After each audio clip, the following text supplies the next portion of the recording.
When children are upset, adults often make the mistake of thinking that we have to do all of the problem solving, that we have to make their upset go away.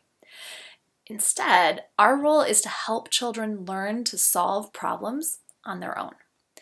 Hi, I'm Dr. Anna Clarkson. Welcome back to this Parenting Behind the Behavior series on emotion coaching. Last time I told you how you can remember the steps in emotion coaching with the word LEAPS, L-E-A-P-S, and this stands for label, empathize, and problem solve.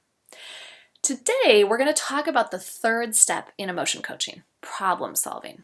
A lot of times when children are upset, adults jump straight into solving the problem.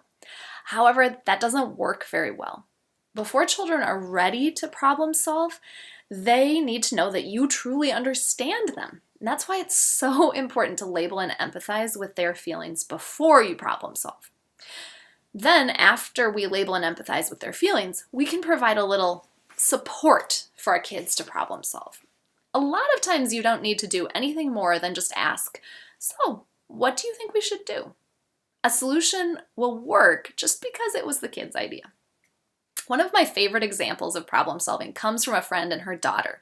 So the daughter was 6 or 7 at this time. And when my friend's daughter was busy doing something, she tuned out of everything around her. My friend would ask her to do something over and over and over and get frustrated. One day, her daughter said, "Mommy, I don't like it when you yell." And my friend said, "I don't like to have to yell to get your attention. What do you think I should do instead?" And the daughter thought for a second and she said, "How about if when you need my attention or you need me to do something, you tap my shoulder 3 times? Then I will know that I need to listen to you." My friend started to do this and it started working like 95% of the time. So what would have happened if my friend's daughter said something like, "I think I should be able to play until I'm ready to stop and you shouldn't interrupt me"? Sometimes children will come up with solutions that are clearly unacceptable. In that case, my friend could have said something like, "I need you to do what I ask. Can you think of something else that might work so that I don't have to yell?" Sometimes a child won't be able to think of anything, or at least anything that's appropriate. And in that case, you can make a suggestion. However, only make one suggestion at a time. For example, you might say, "I know you're really upset and would like some candy right now, but we can't have any. How about if we read a book instead?"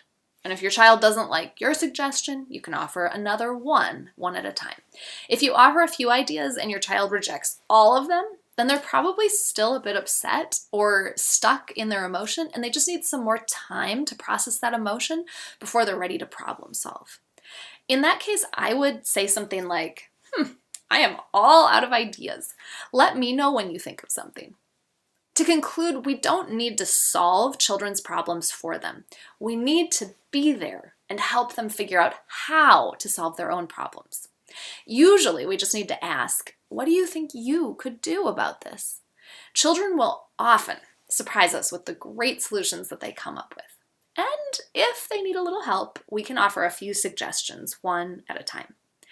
In these last 3 videos, I've gone over the 3 steps of emotion coaching: label, empathize, and problem solve. And remember, that spells LEAPS.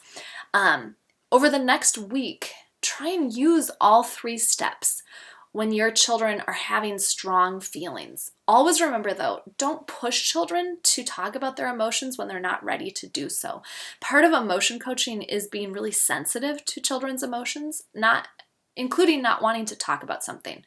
So a lot of parents find that emotion coaching sounds really simple, but is harder to do in person.